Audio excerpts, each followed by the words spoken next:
आज पर्युषण महापर्व का छठा दिवस। 6 दिन आज हमारे पर्युषण पर्व के छठा दिन स्टार्ट हो गया और वो क्या कह रहा है, हमें प्रेरणा दे रहा है कि हम अपनी जो 6 हमारी जीवनी काया है, पृथ्वी काया, अप काया, देव काया, वायु काया, वनस्पति काया और त्रस काया, इन जीवों को हम अभय दान दें। ये जीवन जो मिला है, इसके द्वारा जीव हनन तो होगा। इस जीवन को चलाने के लिए परस्पर एक जीव के कारण दूसरे जीव का हनन हो रहा है। तो ये जीवन जो मानुष जन्म भी मिला है, तो हनन तो हो रहा है, लेकिन परमात्मा ने कहा है कि जितना आवश्यकता है इस शरीर को उतना ही आप ग्रहण कीजिए, ज़्यादा मत पाप कमाइए। जैसे कि पानी के जीवों की हम ज़्यादा से ज़्यादा पानी रोड़ेंगे उतनी ही विराधना होगी। अग्नि जितनी ज़्यादा से ज़्यादा जलाएंगे उतनी अग्नि काया के जीवों की विराधना होगी। बिना बात ही बैठे बैठे अग्नि जलाते रहते हैं। माचिस की तिल्ली जला ली, लाइटर हुआ, उसको जलाया बुझाया, जलाया बुझाया, तो बिना बात जो बैठे बिठाए हिंसा कर रहे हैं। परमात्मा ने कहा है जो जरूरी है इस शरीर को चलाने के लिए उतने ही काम करो, उससे ज़्यादा मत करो। बिना बात चाहे बैठे नहीं हैं, कुछ कर नहीं रहे, बिना बात पंखे चल रहे हैं और वायु काया के जीवों की विराधना हो रही है। वनस्पति काया कोई ज़रूरत भी नहीं है, बिना बात आए पत्ता तोड़ दिया, फूल तोड़ दिया, जिसकी कोई ज़रूरत नहीं है। बिना बात बैठे बिठाए जो हिंसा कर रहे हैं, उनसे बचने के लिए कहा है परमात्मा ने कि इस शरीर को जितनी ज़रूरत है बस उतना उपयोग करो, बाकी हिंसा मत करो। और अगर हिंसा नहीं होगी तो हमारी जो लेशियाँ हैं, जो 6 प्रकार की लेशियाँ हैं, वो अपने आप ही हमारी धीरे धीरे वो शुक्ल लेशिया, अच्छी लेशिया बन जाएगी। जो जिस प्रकार किसी की लेशिया कृष्ण लेशिया है या कपोत लेशिया है, मतलब बहुत काली माँ वाली लेशिया है, लेशिया यानी कि वृत्ति, और वो अपने आप ही धीरे धीरे शुक्ल पदम में आ जाएगी, एकदम अच्छी लेशिया बन जाएगी। तो हमारा आज का दिन हमें प्रेरणा दे रहा है कि अपने लेशियाओं को चेंज करें, विराधना कम करें, आराधना में अपने आप को लगाएं, जीवन को सफल बनाएं। जितनी ज़्यादा से ज़्यादा हो हम आराधना करें, प्रभु की आराधना करें, शास्त्र की आराधना करें, स्वाध्याय करें, ध्यान करें, जो भी जिससे हो सकता है वो वैसी आराधना में अपने आप को लगा लें। जरूरी नहीं है कि तप करना ही आराधना है, कि अगर आप अपने शरीर से तप करोगे तभी आपकी आराधना होगी। तप नहीं होता शरीर से तो कोई बात नहीं, तप के भी बहुत सारे माध्यम बताए हैं भगवान ने, छोटे छोटे बहुत सारे नियम बताए हैं जिसके द्वारा आप आराधना में आ सकते हैं। तो अब हम चलते हैं। कल तक हमने भगवान का जन्मदिन मनाया, जन्म दिवस अपने कल्प शास्त्र के अनुसार। तो हम कल्प शास्त्र के अनुसार भगवान का जन्म तो मना चुके, अब आगे बढ़ते हैं। परमात्मा के उनकी शरण ग्रहण करते हैं, उनकी आज्ञा को ग्रहण करते हुए आगे बढ़ते हैं। आचार्य सुधर्मा स्वामी को वंदन करके उनकी आज्ञा को ग्रहण करती हूँ। आचार्य भद्रबाहु स्वामी को वंदन करके उनकी आज्ञा को ग्रहण करके हम आगे बढ़ते हैं। इधर भगवान का जन्म हो गया, खुशियाँ मना रहे हैं, बधाइयाँ बांटी जा रही हैं, सम्मान दिया जा रहा है, सबको सत्कार किया जा रहा है। जो जो दासियों ने आकर सूचना दी, जो दासियां हैं उनको दासी प्रथा से मुक्त कर दिया गया। और जो कैदी थे, जेल खानों में कैदी पड़े हुए थे, उनको कैदियों को बंदी गृह से मुक्त कर दिया गया। शहर में गलियों बाजारों सबको सजाया गया और खूब सारी बधाइयाँ बांटी जा रही हैं। सब खुश हो रहे हैं क्योंकि जो कैदी आज़ाद हुए तो वो भी राजा जिसके कारण हुए उसको बधाई तो देंगे ही, उसको आशीर्वाद दे रहे हैं। सब जने खुशियाँ मनाए जा रहे हैं। इधर बहुत अच्छे से बच्चे का लालन पालन हो रहा है।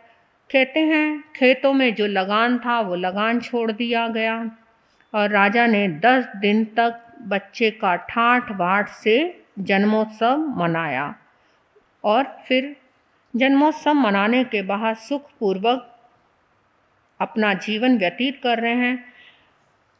और उसके बाद उनको 11वें दिन अशुचि कर्म वगैरह से निवृत्त हुए, स्नान आदि किया और भक्ति भाव से भोजन आदि कराया। सबको जो भोजन पे बुलाया, वस्त्र आचरण आदि दिए और बहुत ही खुशी के साथ बच्चे का नामकरण संस्कार का आयोजन रखा गया। उस नाम में आपस में उन्होंने कहा कि बच्चे का नाम हम वर्धमान रखेंगे, क्योंकि जब से बालक गर्भ में आया धन की वृद्धि होती चली गई, इसलिए बच्चे का नाम वर्धमान रखेंगे। कहते हैं कि भगवान महावीर के 3 नाम कहे जाते हैं। पहला नाम जो माता पिता ने दिया, वर्धमान। दूसरा नाम जो उन्होंने तपस्या आदि इतनी ज़्यादा की, उसमें उनको दिया गया नाम श्रमण। और तीसरा देवताओं के द्वारा दिया गया नाम महावीर, वो क्योंकि वीर पुरुष थे, बहुत बलशाली थे, इसलिए देवताओं ने उनका नाम दिया महावीर। उनके पिता के भी 3 नाम बताए गए हैं, सिद्धार्थ, श्रेयांश और यशस्वी। और माता के भी 3 नाम बताए गए हैं, त्रिशला माता, विदेहदिन्ना और प्रीतिकारिणी। उनके काका सुपार्श और उनका बड़ा भाई नंदीवर्धन, उनकी बहन सुदर्शना, पत्नी यशोदा, पुत्री प्रियदर्शना और दोहत्री शेषवती। ये भगवान का परिवार, उनके नाम बताए हुए हैं। प्रभु सारी कलाओं में निपुण थे और जब वो 30 वर्ष की अवस्था में आए तब तक वो घर पर ही रहे। उन्होंने 30 वर्ष तक दीक्षा नहीं ली। 28 वर्ष की उम्र में उनके माता पिता का स्वर्गवास हो गया, लेकिन उनके बड़े भाई के कहने से उन्होंने 2 साल और अपने घर में रुके, क्योंकि भाई ने जाने नहीं दिया। तो उसके कारण 2 साल और घर में रुके, लेकिन जीवन उन्होंने पूरा बिल्कुल साधु जीवन की तरह ही जीवन बिताया। और उसमें से उन्होंने 1 वर्ष तक वर्षी दान दिया। जब 1 वर्ष रह गया था उन्होंने वर्षी दान दिया और उस वर्षी दान में उन्होंने 388 करोड़ 80 लाख सोने दान दी, जो हर रोज की देते रहे वो, और देवता उनके भंडार भरते रहे और वो दान देते रहे। कोई भी तीर्थंकर आत्मा जब भी दीक्षा ग्रहण करने के लिए जाती है तो 1 वर्ष पहले ही वर्षी दान देना शुरू कर देते हैं। अब वो हेमंत ऋतु के प्रथम मास में अपने यहाँ से चल पड़े दीक्षा लेने के लिए। चंद्रप्रभा नामक शिविका में बैठकर अपने कुटुंबीजन और भी प्रजा आदि सबके साथ निकले और वहाँ जाके उन्होंने क्या की, दीक्षा अंगीकार की। तो दीक्षा उन्होंने ज्ञात खंडवन में, वहाँ पे जो उद्यान था वहाँ अशोक वृक्ष के नीचे वहाँ आए 5 मुट्ठी लोच की और उत्तरा फाल्गुनी नक्षत्र के साथ जब चंद्रमा का योग हो रहा था उस समय प्रभु ने दीक्षा ग्रहण की, अपने 5 मुट्ठी लोच करके और दीक्षा ग्रहण कर ली। अब प्रभु दीक्षा ग्रहण करके निकल पड़े। अब उनके पास उन्होंने सारे वस्त्रों का भी, सारे अलंकारों का सबका त्याग कर दिया। तब देवताओं ने एक वस्त्र दिया जो देवदुष्य वस्त्र उनके शरीर पर रहा। आगे चलकर वो वस्त्र भी उनका छूट गया और भगवान विचरण करने लगे। पहले भगवान को अस्थि ग्राम में शूलपाणी यक्ष का उत्सर्ग आया। बहुत सारे उपसर्ग आए भगवान को, कभी किसी प्रकार का, कभी राक्षस का, कभी देव का, कभी मनुष्य का, हर प्रकार के उपसर्ग आए, परंतु प्रभु कभी टस से मस भी नहीं हुए। हर प्रकार के उपसर्गों को उन्होंने बहुत ही सहज भाव से, क्षमा भाव से सहन किया और सबको क्षमा करते रहे।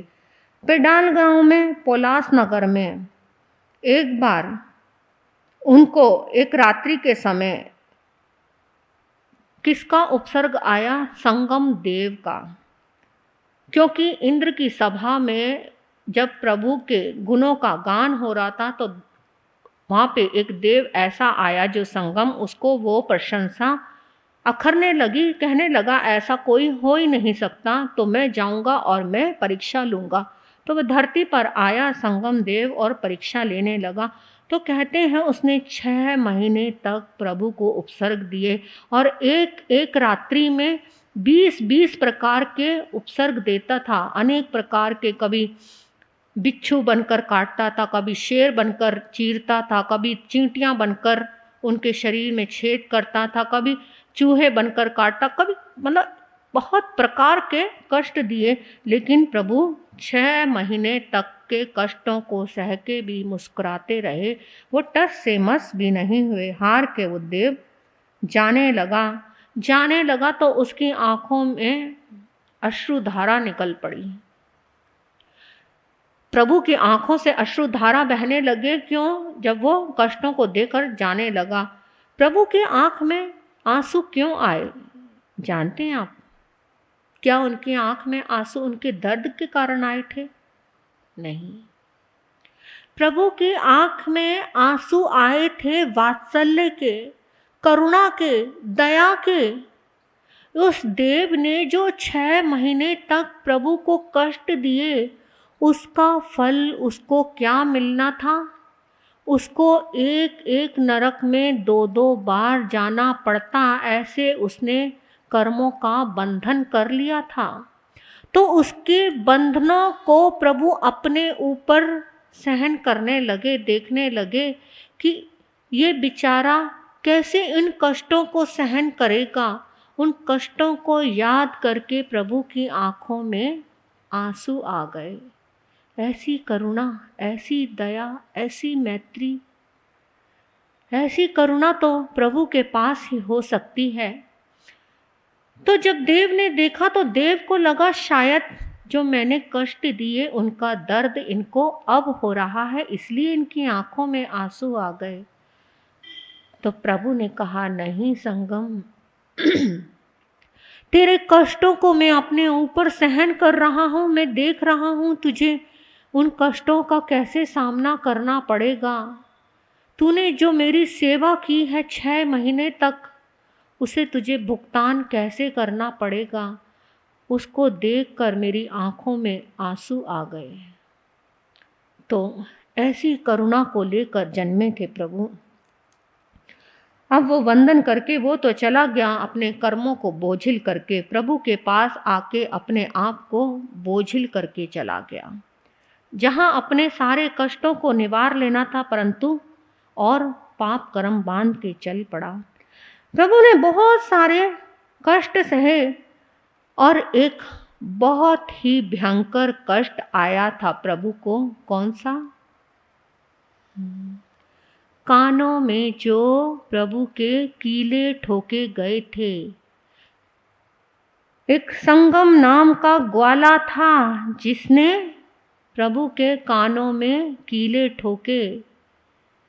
वो बहुत ही मरणांतिक वेदना थी, ऐसी वेदना की जो टस से मस भी ना होने वाले, जो अनंत शक्ति से भरपूर, लेकिन जिस समय उनके कानों से कीले निकाले गए तब वो ऐसी चीख निकली उनके मुंह से कि कहते हैं तीनों लोग कांप गए। ऐसी मरणांतिक वेदना। तो ये प्रभु का अंतिम उपसर्ग था जो ग्वाले के द्वारा, पहला उपसर्ग भी ग्वाले से शुरू हुआ था और अंतिम उपसर्ग भी ग्वाले पर ही आकर खत्म हुआ। उस साधना काल में प्रभु ने बहुत सारे इतने कष्ट सहे, हर प्रकार के त्रियंच का, पशु का, मनुष्य का, देवता का, हर प्रकार के प्रभु ने कष्टों को सहते हुए अपने जीवन को आगे बढ़ाते चले गए। और ऐसे ही जीवन को आगे बढ़ाते गए विचरण करते करते प्रभु ने कितनी कितनी तपस्याएं की। प्रभु की 12 वर्ष 6 माह 15 दिन की छद्मस्त काल में प्रभु ने इतनी तपस्या की कि उनका तकरीबन पूरा समय तपस्या में ही गया। 13 वर्ष को बीतने के बाद ग्रीष्म ऋतु के दूसरे महीने के चौथे पक्ष में वैशाख शुद्ध दशमी के दिन का अंतिम पहर समाप्त हुआ। तब जृंबिक ग्राम नामक बस्ती के बाहर रिज्जू वालिका नदी के किनारे प्रभु को गोदूह आसन में उत्तरा फाल्गुनी नक्षत्र के योग में केवल ज्ञान केवल दर्शन उत्पन्न हो गया। और केवल ज्ञान केवल दर्शन उत्पन्न होने के बाद प्रभु सर्वज्ञ बन गए, सर्वदर्शी हो गए और ऐसे सबको जानने और देखने वाले बने। और विचरण करते करते प्रभु ने बहुत सारे चातुर्मास आदि किए और अंतिम चातुर्मास प्रभु का हस्तिपाल राजा की रज्जुक सभा में था। जिस प्रकार जब प्रभु को क्या हुआ? निर्वाण। उस समय कार्तिक कृष्ण पक्ष की 15वीं रात्रि के दिन सर्वात सिद्ध नामक मुहूर्त था। स्वाति नक्षत्र के साथ जब चंद्रमा का योग हो रहा था, सारे देवताओं आदि समशरणने आए हुए थे। उनके देवताओं के आने से उनके जो मुकुट लगे हुए थे वो सब जगमगा रहे थे। वो ऐसा लग रहा था मानो सारे दिए जल रहे हैं, बल्ब जल रहे हैं, ऐसी रोशनी हो रही थी। उस समय प्रभु को निर्वाण हुआ, वो मोक्ष को प्राप्त हो गए उत्तरा फाल्गुनी नक्षत्र में।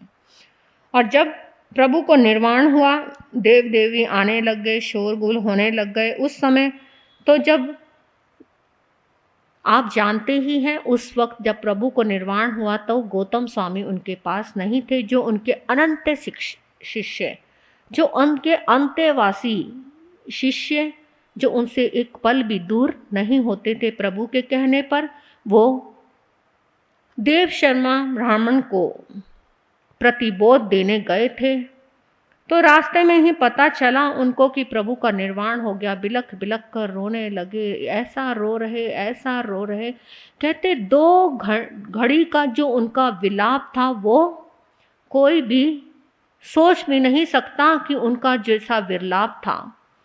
इतना विरलाप किया प्रभु के जाने के बाद, और फिर एकदम अंदर रमण किया आत्मा में, और वो विरलाप तो चला गया और आत्मा में अंदर रमण करते गए वहीं उनको भी केवल ज्ञान हो गया। तो इधर प्रभु जब मोक्ष में पधारे, उसी रात्रि के समय में सब जो साधु साध्वी थे उन्होंने आहार पानी का त्याग कर दिया और कहने लगे कि प्रभु के इसी उसमें भस्म ग्रह लगने वाला है। कुछ ऐसा नक्षत्र साथ में योग था, कुछ ऐसा कि जिसके कारण भस्म ग्रह लगने वाला है। तो देवता ने आकर प्रभु से विनती भी की थी कि प्रभु अभी भस्म ग्रह लगने वाला है आपके इसके साथ, तो आप अपनी आयु 2 घड़ी के लिए बढ़ा लीजिए। तो प्रभु ने कहा, ना भूतो ना भविष्यति, ना कभी ऐसा हुआ ना कभी होगा। कोई भी अपनी आयु को ना बढ़ा सकता है ना घटा सकता है। तो इसीलिए उनको प्रभु को कहा गया कि आपके बाद साधु साध्वियों को बहुत ही मुश्किल पड़ेगा, ये धर्म का मार्ग बहुत कठिन हो जाएगा उनके लिए। पर प्रभु ने समझाया कि ये हो नहीं सकता, जो लिखा है वो होकर ही रहेगा। तो उसी समय जब प्रभु का निर्माण हुआ, उस समय बहुत सारे सूक्ष्म जीव, कंथु आदि बहुत सारे उत्पन्न हो गए, जिसके कारण आहार पानी लाने के लिए साधु साध्वियों को बहुत मुश्किल पड़ी। तो बहुत सारे साधु साध्वियों ने तो अनशन करके अपने जीवन को वहीं पर प्रभु के साथ निर्वाण को प्राप्त किया। तो इस तरह से प्रभु का ये ऐसा जीवन, और प्रभु के समय में उनके 11 गंधर्व, 14,000 साधु संपदा थी और 36,000 साध्वियों की संपदा थी। और प्रभु के श्रावक थे 1,59,000 और उनकी साध्वियाँ 3,18,000 उनकी श्राविकाएं थी और 314 पूर्वधारी मुनिराज की संपदा और लब्धिधारी 1,300 अवधि ज्ञानी और प्रभु के दर्शन को धारण करने वाले 700 केवल ज्ञानी, 700 वैक्रिय लब्धिधारी और सबकी पचेंद्रिय आदि 500 की संपदा थी। और मनुष्य, असुर, सब वादियों की 400 की संपदा थी। भगवान के 1400 साध्वियां सिद्ध हुई और 800 अनुत्तर विमान मुनिराज की संपदा थी उनकी।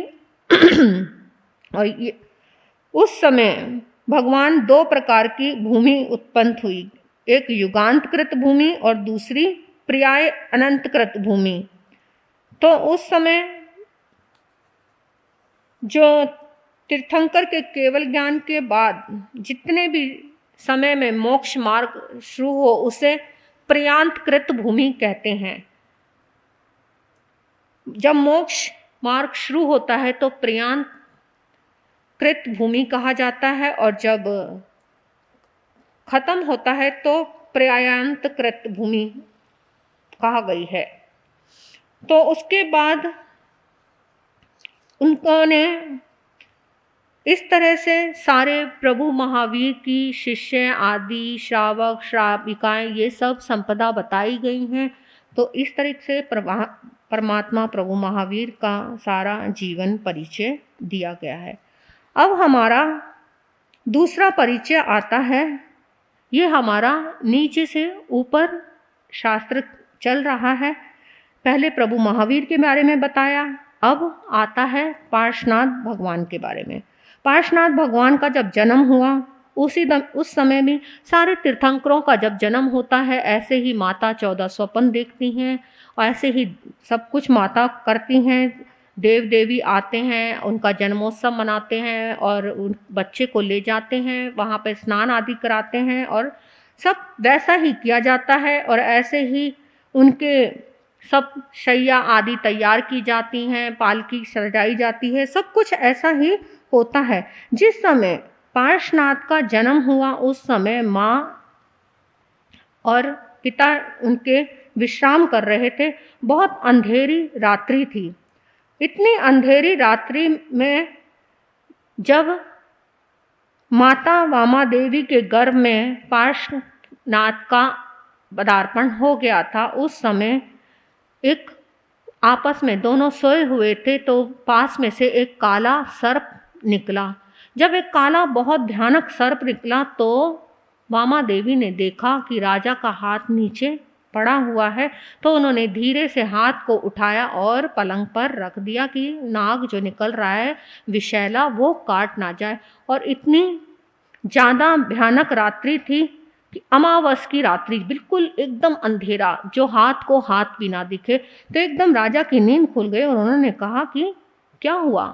उन्होंने कहा कि आपके हाथ के आगे से सांप गुजर रहा था, इसलिए मैंने धीरे से उठा के आपके हाथ को ऊपर रखा है।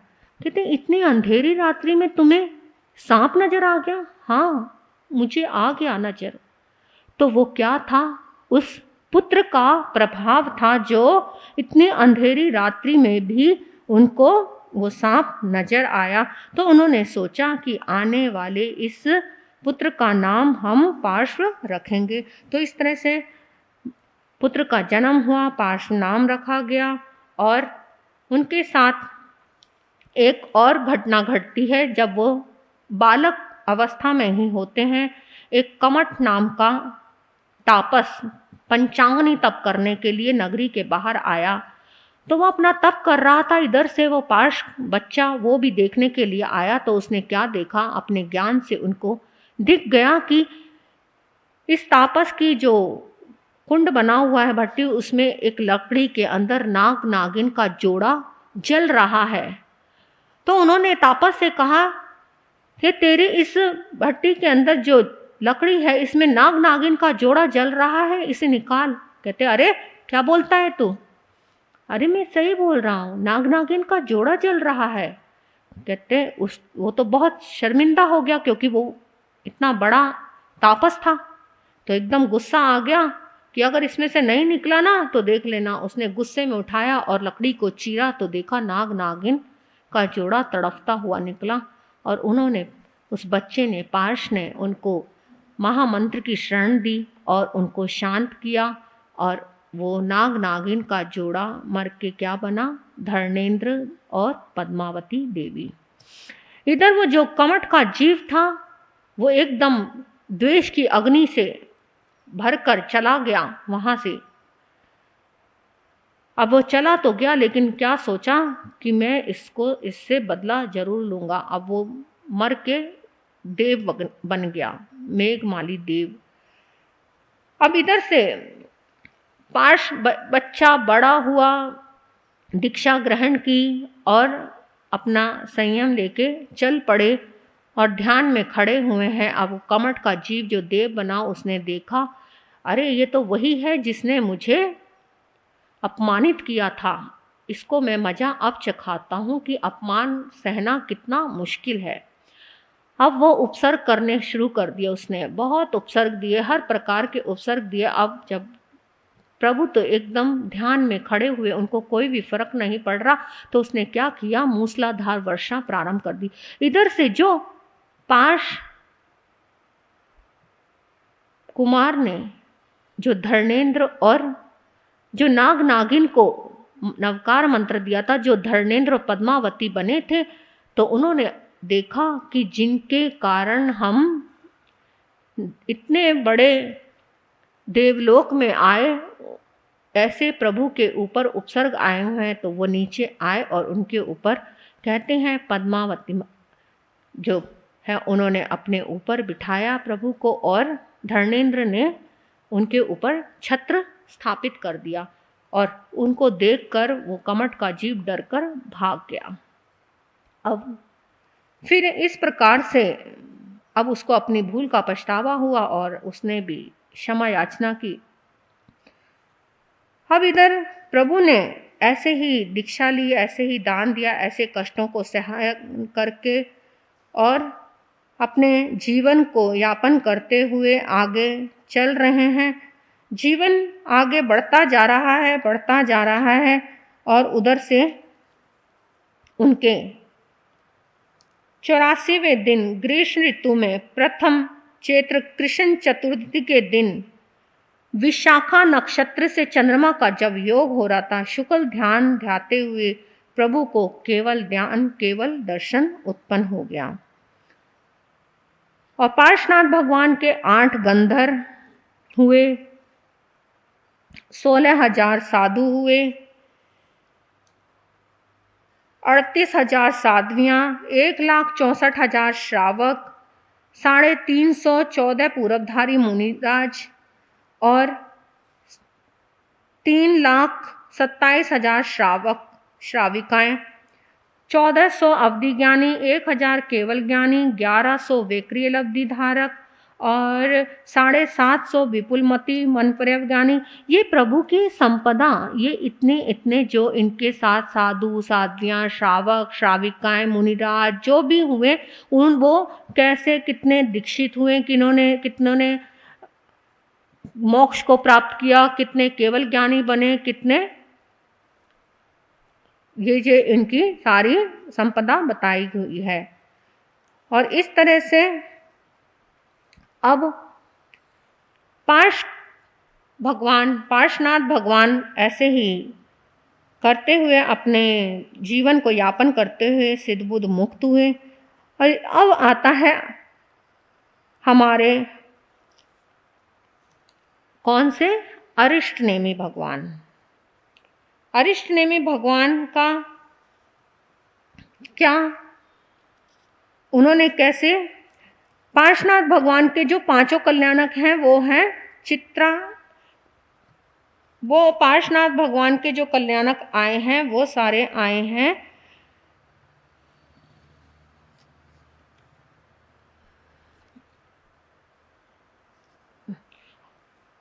इधर आ गए अरिष्टनेमी भगवान के चित्रा नक्षत्र में। चित्रा नक्षत्र में प्रभु को वहीं पर वो आए च्यवन करके, चित्रा नक्षत्र में ही जन्म हुआ, चित्रा नक्षत्र में ही उन्होंने दीक्षा ग्रहण की, चित्रा नक्षत्र में ही केवल ज्ञान हुआ और चित्रा नक्षत्र में ही मोक्ष को पधारे। अरिष्टनेमी भगवान की भी आपने कहानी सुनी है, कैसे वो तैयार हो गए थे, शादी होने लगी थी, शादी के लिए तैयार हो गए थे, राजुलमती के साथ विवाह के लिए जा रहे थे और रास्ते में ही उनको पशुओं की पुकार सुनाई दी, पशुओं का क्रंदन सुनाई दिया। तो उस क्रंदन को वो सहन नहीं कर पाए। उनको बताया गया कि ये पशु आपके शादी में जो भी राजा महाराजा आए हैं, जो शाकाहारी नहीं हैं, जो मांसाहारी हैं, उनके लिए इन पशुओं को बांधा गया है, उनको खिलाया जाएगा। तो जब उन्होंने सुना तो उन्होंने कहा कि मेरी एक की शादी के लिए अनेकों की बर्बादी हो, मुझे ये नहीं चाहिए और मैं इन सबको छोड़कर दीक्षा ग्रहण करूंगा। और वहीं से वो वापस लौट गए। जब राजुलमती को भी पता लगा तो वो भी प्रभु के पीछे पीछे चल पड़ी। कहते हैं उनकी 9 भव की प्रीति, 9 भवों से वो दोनों साथ चलते आ रहे थे, पति पत्नी का जोड़ा बनते जा रहे थे। कभी हिरण हिरणी, कभी हंस हंसनी, कभी मनुष्य मनुष्यनी, इस प्रकार से वो 9 भवों से उनकी प्रीति चलती आ रही थी। लेकिन अब उनको ज्ञान मिला, आत्मा जाग गई और वो चल पड़े, गिरनार की तरफ चले गए और राजुलमती भी प्रभु के पीछे दीक्षित होने के लिए चली गई। और इधर प्रभु के 40,000 साध्वियाँ, उनके 18 गण हुए, 18 गंधर्व और 18,000 साधु हुए, 40,000 साध्वियाँ हुई, 3,36,000 उनकी श्राविकाएँ थी, 14 पूरबधारी, 1400 थे और 1500 अवधि ज्ञानी, 1500 वेक्रिय लब्धिधारी और 800 वादी, 1600 अनुत्तर विमान में उत्पन्न होने वाले मुनिराज थे और 1500 साधु और 3,000 साध्वियाँ मोक्ष में पधारी। इस प्रकार प्रभु ने केवल ज्ञान केवल दर्शन को उत्पन्न करके 12 वर्ष के बाद उनके मुक्ति का मार्ग शुरू हुआ। अब अरिष्टनेमी भगवान मोक्ष में पधार गए। चित्रा नक्षत्र में ही उनको निर्वाण आदि प्राप्त हुआ। अब उनके बाद नेमिनाथ भगवान, उनका निर्वाण हुआ। उनके 5 लाख, सबका बहुत छोटे से ही मात्रा में, सारा सूक्ष्मता में ही दिया गया है कि कैसे कैसे कौन से प्रभु का कितने साधु थे, कितनी साध्वियाँ थीं। तो नेमिनाथ भगवान के निर्माण के बाद 5,84,980वां वर्ष चल रहा था, तब अरिष्टनेमि भगवान मोक्ष में पधारे थे। अब मुनि सुब्रत भगवान के निर्वाण पधारने के 11,84,980वें वर्ष में नेमिनाथ जी के 6 लाख वर्ष पहले मुनि सुब्रत स्वामी मोक्ष में पधारे। और मल्लीनाथ स्वामी के निर्वाण पधारने के पश्चात 65,84,919वें वर्ष में मुनि सुब्रत स्वामी ने 54 लाख वर्ष पहले मल्लीनाथ स्वामी मोक्ष में पधारे। और अरेनाथ स्वामी के मोक्ष पधारने के पश्चात 1000 करोड़ वर्ष व्यतीत हो जाने के बाद मल्लीनाथ जी 1000 करोड़ वर्ष पहले अरेनाथ जी से मोक्ष में पधारे। कुंथुनाथ स्वामी के निर्वाण पधारने के पश्चात अरेनाथ जी 1000 करोड़ वर्ष कम 1 पल्योपम के चौथाई भाग से पहले कुंथुनाथ जी मोक्ष में पधारे। शांतिनाथ स्वामी के निर्वाण पधारने के पश्चात कुंथुनाथ जी से अर्ध पल्योपम पूर्व शांतिनाथ जी मोक्ष में पधारे। और शांतिनाथ जी से पौन पल्योपम कम 3 सागरोपम पहले धर्मनाथ जी मोक्ष में पधारे। धर्मनाथ जी से 7 सागरोपम पहले अनंतनाथ जी मोक्ष में पधारे। अनंतनाथ जी से 9 सागरोपम पहले विमलनाथ जी मोक्ष में पधारे। विमलनाथ जी से 30 सागरोपम पहले वासुपूज्य भगवान मोक्ष में पधारे। वासुपूज्य से 54 सागरोपम पहले श्रेयांसनाथ जी मोक्ष में पधारे। श्रेयांसनाथ जी के 100 सागरोपम कुछ 1 करोड़ सागरोपम पहले शीतलनाथ जी मोक्ष में पधारे। और शीतलनाथ जी से 9 करोड़ सागरोपम पहले सुविधिनाथ जी मोक्ष में पधारे।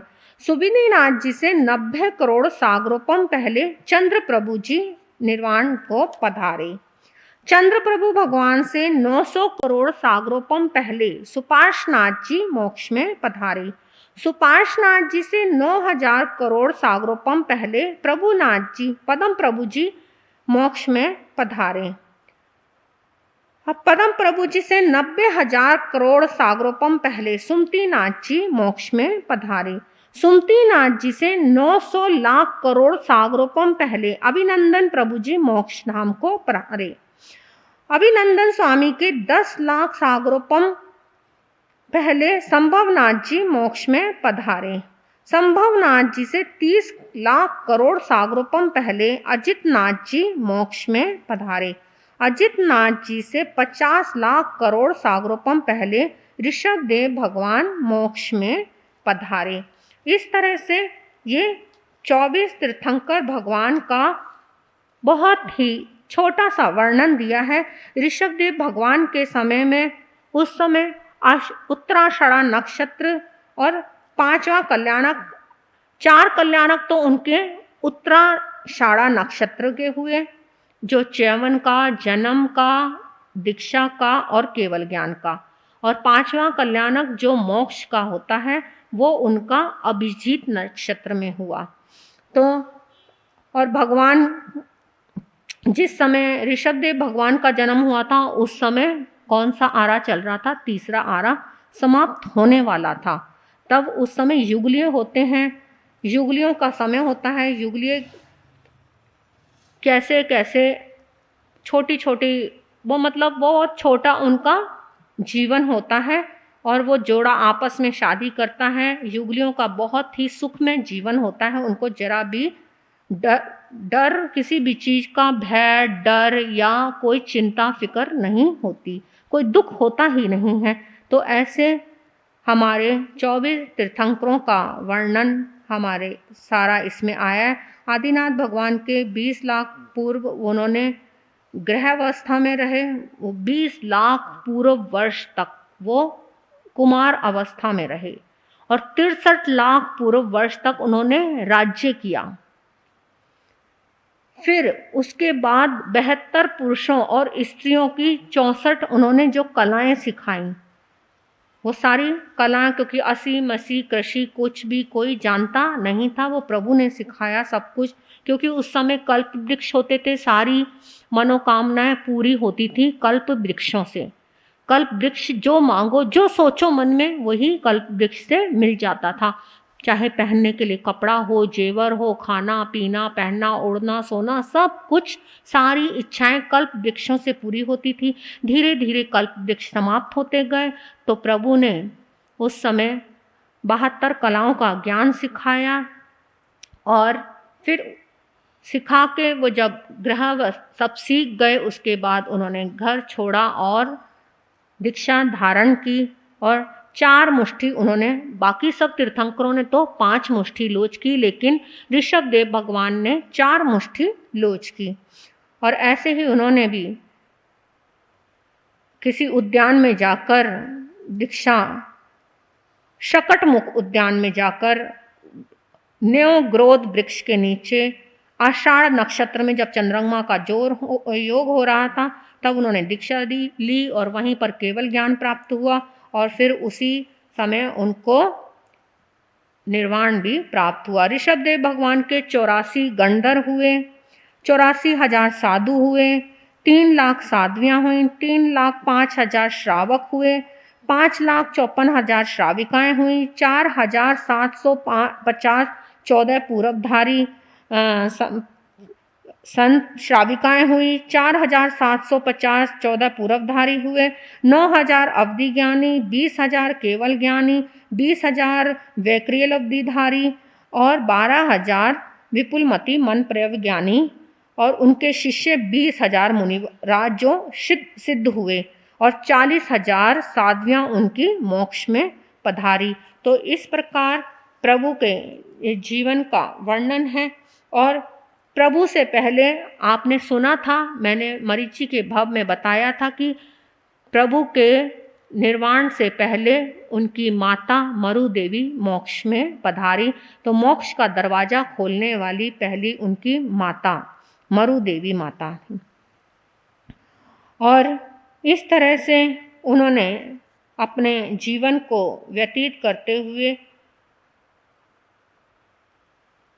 980 वर्ष बाद यह, और जो ये शास्त्र कब लिखा गया, प्रभु के निर्वाण के प्रभु वीर महावीर के निर्वाण के 980 वर्ष बाद ये ग्रंथ लिखा गया, कल्प शास्त्र। तो ये अभी हमने ये सारी तीर्थंकरावली पढ़ी, तीर्थंकर भगवानों का, 24 तीर्थंकर भगवान का हमने वर्णन पढ़ा कि कैसे कैसे तीर्थंकरों ने दीक्षा ली, जीवन यापन किया, कितने साधु साध्वी श्रावक श्राविकाएं उनकी मोक्ष में पधारी, दीक्षा ली, ऐसे ऐसे उनका जीवन हुआ। आगे कल हम पढ़ेंगे गंधरावली और स्थिरावली, जो गंधर भगवान के और स्थविर भगवान के, तो इसके बारे में कल पढ़ेंगे। आज प्रभु के 24 तीर्थंकरों के बारे में पढ़ा। अभी कल मैंने थोड़ी आपको क्या बताई थी, प्रभु की कहानी चल रही थी, तो उसमें मैं बता रही थी, वो अभी आप अधूरी थी जो आपको बता रही हूं मैं। कल आप सुन रहे थे विश्वभूति का वर्णन सुन रहे थे। 17वें भाव में प्रभु विश्वभूति जो जन्म लेके वो आत्मा आती है विश्वभूति के रूप में, तो वो क्या कहती है, आत्मा कैसी होती है, बहुत हर कलाओं में निपुण पारंगत होती है। अब वो अपमानित होकर, विश्वभूति अपमानित होकर अपने कहाँ से निकला, अपने राज महलों से निकला। उसको जब इतना अपमानित हुआ, उसको इतना गुस्सा आया, कहते हैं उसने इतनी तेज कबिठ के पेड़ पर लात मारी, कहते हैं कि वो कबिठ के पेड़ के जितने फल थे वो सारे नीचे आके गिर गए। वो इतना मजबूत फल होता है कि वो आसानी से नहीं गिरता, लेकिन वो इतना बलिष्ठ उन्होंने प्रहार किया कि वो सारे कबिष्ट के सारे फल नीचे आके गिर गए। अब वो इतने सताए हुए, इतने पीड़ित कि वहीं पर वो घोड़े से नीचे उतरे और चल पड़े। अपनी रानियों को कुछ नहीं कहा, राजा को कुछ नहीं कहा, किसी को कुछ नहीं कहा और निकल पड़े, चले गए। चलते जा रहे हैं। रास्ते में कौन मिला? एक गुरु, संभूति विजय जी महाराज, वो मिले।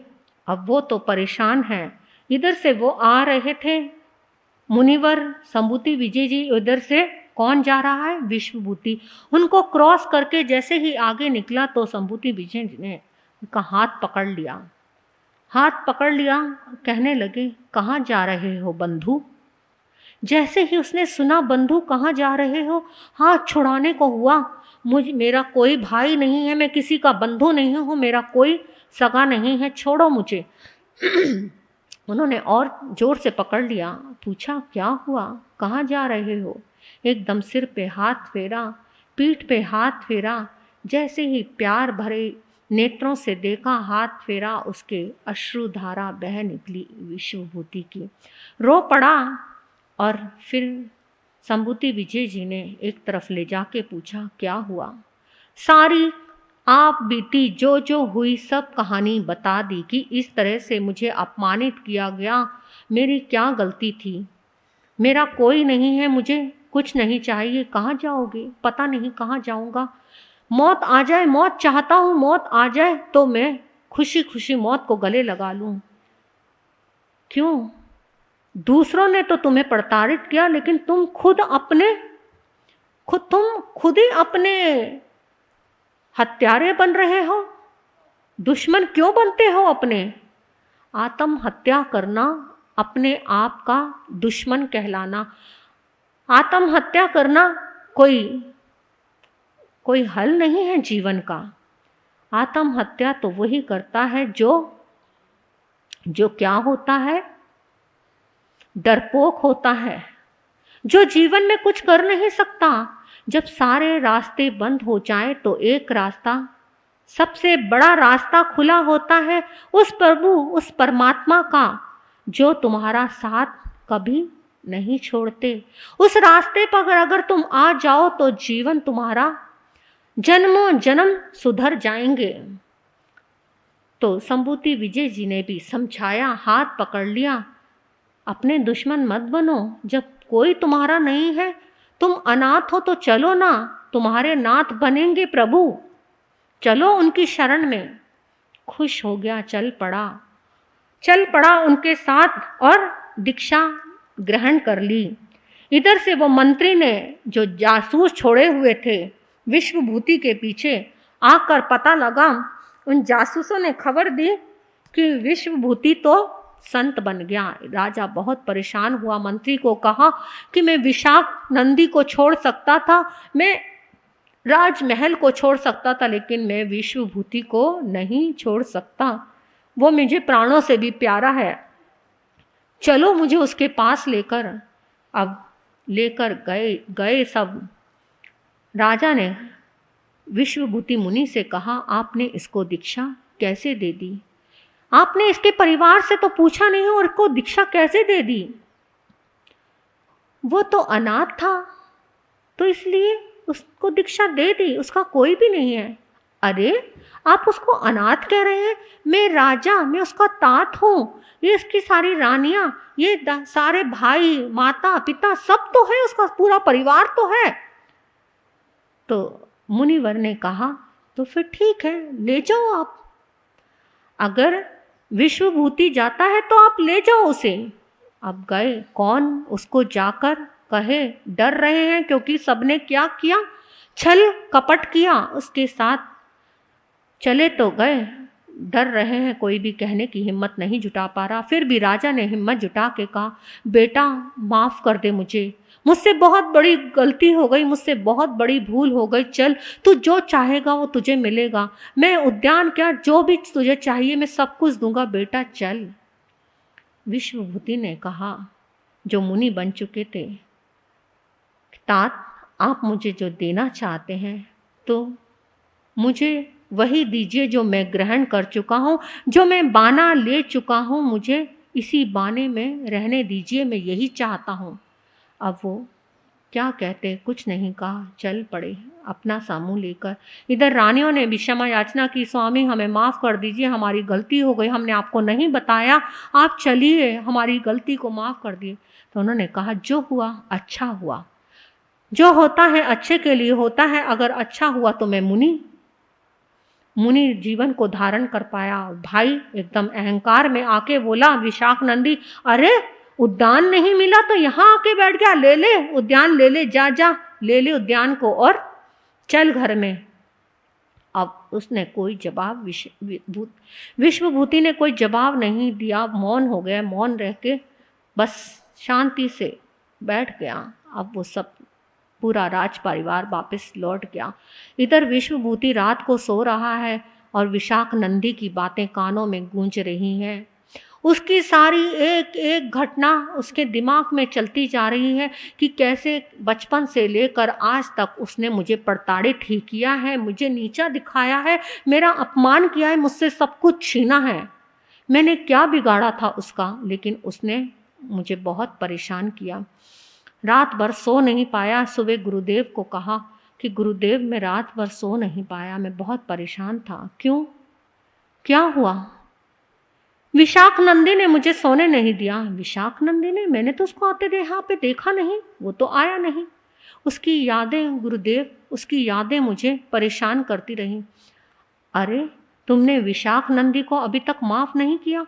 अगर तुम विशाख नंदी को माफ़ नहीं कर पाए तो जीवन में आगे बढ़ नहीं पाओगे, तो जीवन में आगे बढ़ नहीं पाओगे और तुम्हारा ये जीवन खराब हो जाएगा। तो मैं क्या करूं? मुझे तपस्या करने की, मुझे आज्ञा दीजिए, मैं तपस्या करना चाहता हूँ। तपस्या तो करो, परंतु अपनी तपस्या को ज्वाला मत बना देना। तपस्या करने लगा, लेकिन विशाख नंदी की बातें गहरी होती जा रही थी, निकल नहीं रही थी, क्योंकि उसने बचपन से बहुत बुरा किया था। एक अंतर्मानस के पटल पर वो छप गई वो बातें। अब वो निकालता है बहुत, लेकिन निकलती नहीं है। जीवन व्यतीत होता जा रहा है। गुरुदेव को कहा कि गुरुदेव मैं इस नगरी से बाहर चला जाऊं तो शायद मुझे उसकी बातें भूल जाएंगी। गुरुदेव ने कहा अंदर से भुलानी पड़ेंगी, अंदर से याद को ख़त्म करना पड़ेगा, बाहर से करने से कुछ नहीं होगा। तुम तपस्या करो, सब कुछ करो, जब तक तुम अंदर से भीतर से माफ़ नहीं करोगे। देख लेना, सबको अगर तुमने माफ़ कर दिया, सिर्फ एक व्यक्ति को अगर तुमने माफ़ नहीं किया, तो वो एक ही व्यक्ति तुम्हारे जीवन में बहुत बड़ा कांटा बन जाएगा। अगर कांटा पैर में चुभ जाए तो चलना मुश्किल हो जाता है, रास्ता पार करना अति दुष्कर हो जाता है। इसीलिए उस कांटे को पैर में मत चुभाना। गुरुदेव मैं आपकी बात को याद रखूंगा।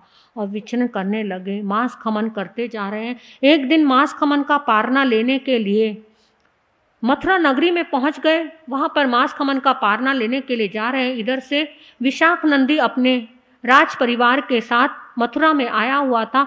वहां पर मथुरा में वो एक छत पर खड़ा था और एकदम दास दासियों की नज़र गई कि वो सामने से वो मुनि जो आ रहे हैं, अरे वो तो विश्वभूति है।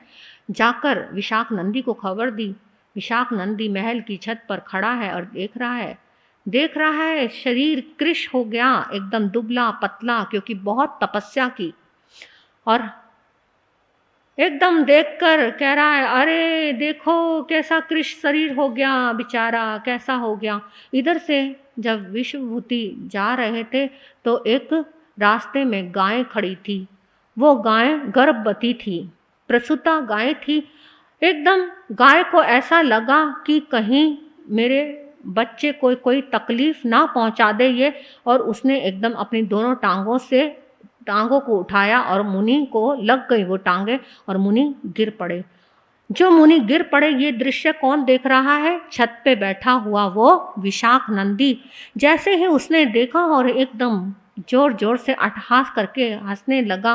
ओहो देखो, जो कबीट के फलों को गिराने वाला इतने मजबूत वृक्ष को टांग मार के जो सबके सरों को उखाड़ने वाला आज जमीन पे एक गाय की ठोकर से जमीन पे गिर गया। अब वो कानों में जब विशाख नंदी के शब्द पड़े तो एकदम खौल उठा। सब कुछ भूल गए, वो विश्वभूति भूल गए अपने संयम को, भूल गए अपने रास्ते को, और एकदम गुस्से में आकर क्या किया उन्होंने, ना कुछ सोचा ना समझा, और अपने दोनों हाथों से उस गाय के दोनों सींगों को पकड़ा, उसको उठाया, उछाल के एक पुल की तरह, मतलब एक घास के तिनके की भांति उस गाय को उठा के फेंक दिया। उस गाय को जो फेंका, एकदम चेतना जागृत हुई, वापस आए अपनी, मैंने ये क्या कर दिया, मैंने कौन सा पाप कर दिया, ये क्या कर दिया मैंने, इसके कारण एकदम वहाँ पर नियाना कर लिया, निदान कर लिया कि मैं इसकी मौत का कारण बनूं, मैं इसको मारने वाला बनूं। और वो निदान करके उन्होंने प्रतिक्रमण नहीं किया, प्रायश्चित नहीं किया, और निदान कर लिया, अपनी तपस्या को बेच दिया। अपनी तपस्या से क्या खरीद लिया, नियाना खरीद लिया, एक ऐसी शर्त खरीद ली जो जीवन को पतन की ओर ले जाने वाली। वो वहाँ से उन्होंने तो निदान कर लिया और अपने जीवन का प्रयत्न किया। उन्होंने मुनि जीवन की चर्या को पालन किया, तपस्या की, इसके कारण उनको देव गति मिली। अब इस दर से वो डर गया, विशाख नंदी बहुत भयभीत हो गया। वो अब अपने वापिस तो लौट गया, लेकिन हर वक्त उसकी आंखों के आगे क्या घूम रहा है, वही गाय को उठाकर फेंकने का सीन। डर के भयभीत हो गया कि ये सपने उसको बार बार डर के ही आ रहे हैं। और उसने यंत्रों तांत्रिकों से पूछा कि क्या करूं। उसने कहा, तूने साधु की अवहेलना की है, उनके जीवन को तूने वो किया है, तो फिर तेरे को उनके लिए कुछ प्रायश्चित करना पड़ेगा। साधुओं को दान दे, आहार पानी करा, तो उससे तू कुछ पुण्य कमा सकेगा। सब कुछ किया, लेकिन फिर भी उसने बहुत पुण्य अर्जित किया, लेकिन फिर भी डर उसके भीतर से निकल नहीं पा रहा। और वो भी अपना जीवन समाप्त करके अगले भव में क्या बना, अश्वग्रीव प्रति वासुदेव। यहाँ से तो इनका जीवन पूरा हुआ, विश्वभूति का चैप्टर पूरा हुआ।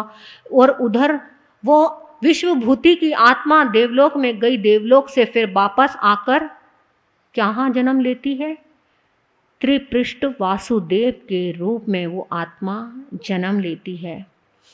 तो मैं थोड़ा सा ही आपको बताऊंगी कि ये 10 मिनट में मैं आपको इस बात के लिए पूरा बता दूंगी कि कैसे त्रिपृष्ठ वासुदेव वो जन्म लेके कैसे उनकी आत्मा क्या क्या कर्म करती है, और कहाँ से वो 19वां भव त्रिपृष्ठ वासुदेव के रूप में जन्म लेती है। वो आत्मा विश्वभूति की जो मुनि बनी थी, और जो विशाख नंदी जो राजा का बेटा था, जो हर वक्त प्रताड़ित करता था, वो बनता है प्रति वासुदेव। अश्वग्रीव उसका नाम होता है, अश्वग्रीव। और जो आपको पता ही होगा कि जो वासुदेव और प्रति वासुदेव का क्या मेल होता है।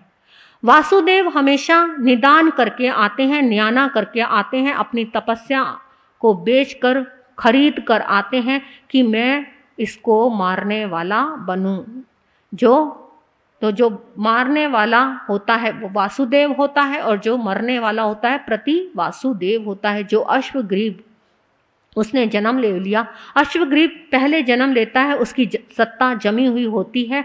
और इधर से जो त्रिपृष्ठ धारणी रानी का जित शत्रु का बेटा होता है, और अचल उसका बड़ा भाई जो बलदेव के रूप में जन्म लेता है।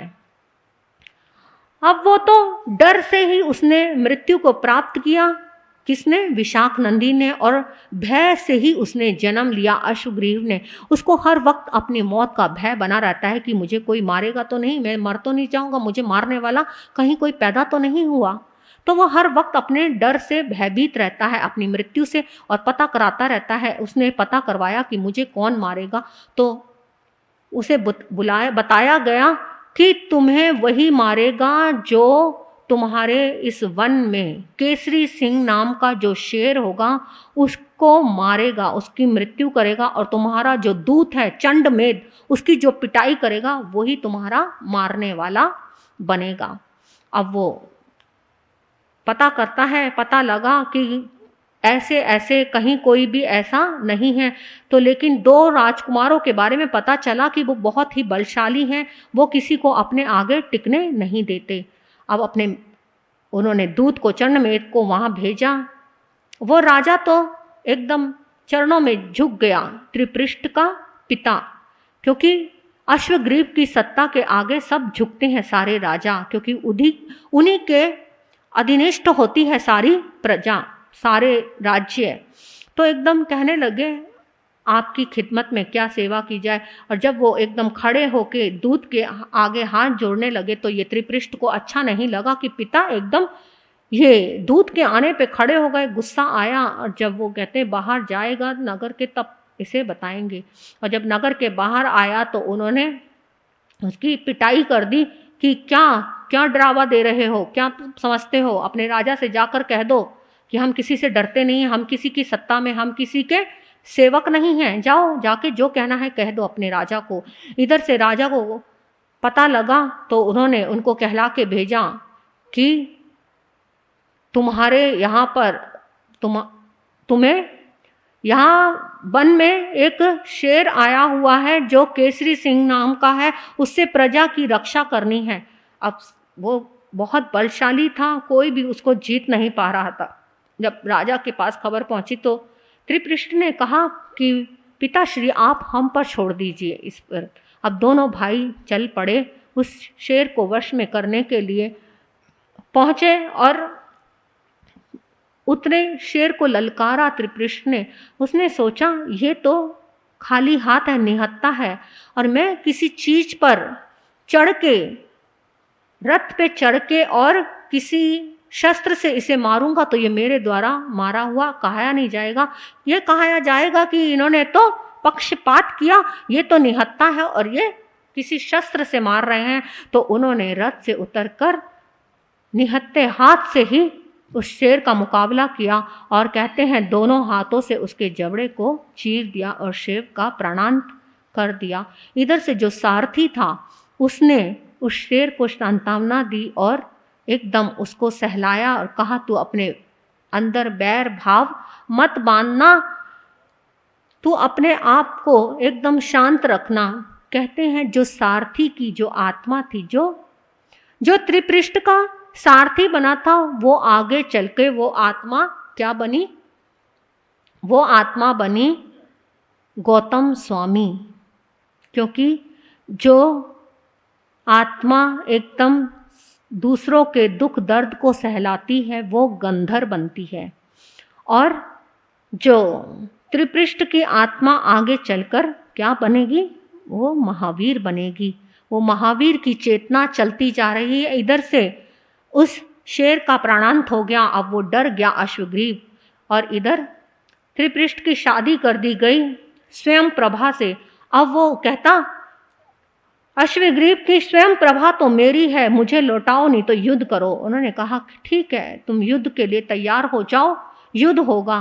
वो कहते इतनी प्रजा, इतनी जनता को मारने के लिए क्या जरूरत है? अगर युद्ध करना है तो हम दोनों ही आपस में युद्ध कर लेते हैं। कहते हैं ठीक है, तैयार हो गया। अब युद्ध हो रहा है, मल युद्ध हुआ, दृष्टि युद्ध हुआ, मुष्टि युद्ध हुआ, हर प्रकार के युद्ध हुए। सब युद्धों में अश्वग्रीव हार गया। एकदम उसने क्या किया? छल कपट से, छल से अपना अमोघ चक्र जो प्रति वासुदेव के पास था, अश्वग्रीव के पास, वो उसने छोड़ दिया। और इधर त्रिपृष्ठ ने अपने शक्ति से, अपनी भक्ति से, अपने धर्म के मंत्रों के प्रभाव से उस अमोघ चक्र का चक्र धीरे कर लिया, जो धीरे धीरे धीरे धीरे त्रिपृष्ठ की तरफ आया। और धीरे से उन्होंने अपनी उंगली में उस चक्र को ले लिया अपनी साधना मंत्रों के द्वारा, और वापिस उसकी तरफ फेंक दिया, अश्वग्रीव की तरफ। उसको चक्र फेंकना तो आता था पर संभालना नहीं आता था, उसी चक्र से उसकी गर्दन कट गई और वो अश्वग्रीव मर गया। तो ये क्या है? वासुदेव प्रति वासुदेव को मारने वाला होता है। ये हर जीवन में हर जगह यही चलता है कि जो वासुदेव होते हैं वो प्रति वासुदेव का अंत करते हैं, क्योंकि वो आत्मा इसीलिए ही जन्म लेती है, वो अत्याचार का अंत करने वाली होती है। जैसे कृष्ण जी वासुदेव थे और कौन? कंस प्रति वासुदेव था। ऐसे ही लक्ष्मण वासुदेव थे और रावण प्रति वासुदेव थे। तो इसी तरह से हर वासुदेव प्रति वासुदेव का अंत करने वाले होते हैं और अश्वग्रीव का अंत हो गया। अब उनकी सत्ता चल रही है त्रिपृष्ठ की। अब त्रिपृष्ठ अपने रंगों में अपने राजभवन को संभाल रहे हैं, चलती जा रही है उनकी बहुत अच्छे से। वो संगीत प्रेमी थे, संगीत से बहुत प्यार था उन्हें। अब एक दिन वो संगीत सुनने के लिए बैठे तो उनकी बहुत प्रिय रानी को अपने साथ में लेकर बैठते थे, वो विजय प्रभा रानी। तो एक दिन जब बैठे तो वो उनकी रानी उनके पास नहीं आई। उन्होंने गुप्तचरों से अपनी रानी को बुलवाया कि अरे रानी को बुलाओ, हम संगीत सुन रहे हैं। तो रानी को जब बुलाया गया तो रानी ने इनकार कर दिया, फिर भेजा, फिर इनकार कर दिया। रानी वापस भेजा तो रानी ने कहला कर भेजा, मुझे बहुत तेज ज्वर है, मैं नहीं आ सकती। तो लेकिन फिर भी उसको तो गुस्सा आ गया, क्योंकि अहंकार, राजा के मत का अहंकार। जबरदस्ती कह नहीं आती तो घसीट कर ले आओ, और जबरदस्ती बुलाया राजमहलों में और कहा अच्छा नाटक करती है ऐसा। तो ठंडे ठंडे घड़े के पानी मंगवाए और उसके ऊपर डलवाने शुरू कर दिए। वो ठंडे ठंडे, इतना तेज ज्वर था रानी को कि ठंडे ठंडे घड़े जो उसके ऊपर डले तो वो वहीं पर बेहोश हो गई और फिर वहीं पर मर गई, उसका प्राणांत हो गया। कहते हैं जो वो रानी मरी थी, इस समय का जो वो जीव प्रभु की चेतना पे जाकर जब वो प्रभु के समय में वो क्या बनती है? व्यंत्री बनती है। वो प्रभु को कष्ट देने वाली व्यंत्री के रूप में जन्म लेती है, जो अपने गीले गीले बालों से अपने पानी को भरती है और प्रभु के ऊपर प्रहार करने शुरू कर देती है, क्योंकि कर्म किसी को भी नहीं छोड़ते। तो वो कर्म थे जो प्रभु ने की चेतना ने त्रिपृष्ठ के भव में बांधे, तो उनको महावीर के भव में भोगने पड़े। और फिर क्या हुआ? एक दिन ऐसे ही संगीत सुन रहे थे। संगीत सुनते सुनते उन्होंने अपनी शैया पालक को कहा था कि जब मेरे को नींद आ जाए तो ये संगीत को बंद करवा देना। लेकिन शैया पालक संगीत बंद नहीं करवा पाया। उसको संगीत में इतना रस आ गया, उसको ये भान ही नहीं रहा कि राजा सो चुका है, मुझे आदेश मिला था कि संगीत बंद कराना है, नहीं कराया। और एकदम जब सुबह हुई, जोर से चाप लगी एकदम ढोल पे, तो राजा की जब आंख खुली तो कहा क्या पूरी रात संगीत चलता रहा, संगीत बंद नहीं कराया गया? एकदम इतना गुस्सा आया। शैया पालक को कहा अरे तू कानों का इतना रसिया बनता है, तुझे मैंने कहा था कि संगीत को बंद करा देना, फिर भी तूने नहीं कराया। तेरे को ज्यादा कानों में रस आ रहा है ना, अभी बताता हूँ तेरे को। गरम गरम शीशा पिघला के मंगवाया और क्या किया, वो हाथ जोड़ता रहा, गिड़गिड़ाता रहा, मुझे क्षमा कर दीजिए, पहली और आखिरी गलती क्षमा कर दीजिए। पर वो नहीं माना राजा, और गरम गरम वो कानों में शीशे डलवा दिए, दोनों कानों में तड़फ तड़फ के वो शैया पालक मर गया। और वो जो वेदना कब जाके मिली? वही महावीर के भव में। कैसे? क्या करना पड़ा? अपने कानों में कीले ठुकवाने पड़े। कर्म किसी को नहीं छोड़ते, कर्म तो भोगने ही पड़ते हैं, चाहे राजा हो, चाहे चक्रवर्ती हो, चाहे तीर्थंकर हो, कोई भी हो, चाहे कर्म किसी को नहीं छोड़ते। तो ये ऐसे इस चेतना ने, प्रभु की चेतना ने ऐसे ऐसे कर्म बांधे और उनको भुगतान भी देना पड़ा। अब ये त्रिपृष्ठ का जीव मरकर कहाँ गया? क्योंकि उन्होंने कितनी कितनी हत्याएं की तो मर के उनको उस जीव को नरक में जाना पड़ा। अब वो जीव साथ में नरक में गया। नरक के बाद वो आएगा कहाँ? त्रियंच के रूप में। फिर वो चेतना त्रियंच से फिर मनुष्य भव लेगी। अब मनुष्य भव में किसके भव में आएगी आप सुनेंगे, आपको पता लगेगा। आगे जो भव आएगा कौन सा? 22वां भव विमल का, वो आप सुनेंगे, आपको पता लगेगा कि वो चेतना फिर कैसे कैसे पतन से ऊपर उत्थान की ओर उठती है। सुनेंगे, आपको पता चलेगा। इसी के साथ मैं अपने वक्तव्य को यहीं विराम दूंगी। शास्त्र पढ़ते सुनते हुए कोई भी अभिनय अशात ना हुई है तो उसके लिए मैं क्षमा याचना करूंगी। आग में तिविहे पनत्ते तंजहा सुत्ता गमे अत्था गमे तदु व्यागमे ए हवा श्री ज्ञान के विषय जे कोई अतिचार लगा हो ते मैं आलम जम बाइदम बच्चा मेलियम हीन अक्रम अचक्रम पैहिनंग विनयहिनंग जोगिनंग घोषिनंग सुट्ठु दिनंग डुट्ठु परिचंग अकाले कौ सज्जाओ काले न कौ सज्जाओ असज्जायम सज्जायम सज्जायम न असज्जायम भंता गुंता विचारता ज्ञानी ज्ञानवंत की अभिनय साधना की हो। जो मैं सूत्र अय्यार को तस्मिच्छामि दुक्कड़म, जो मैं सूत्र अय्यार को तस्मिच्छामि दुक्कड़म, जो मैं सूत्र अय्यार को तस्मिच्छामि दुक्कड़म।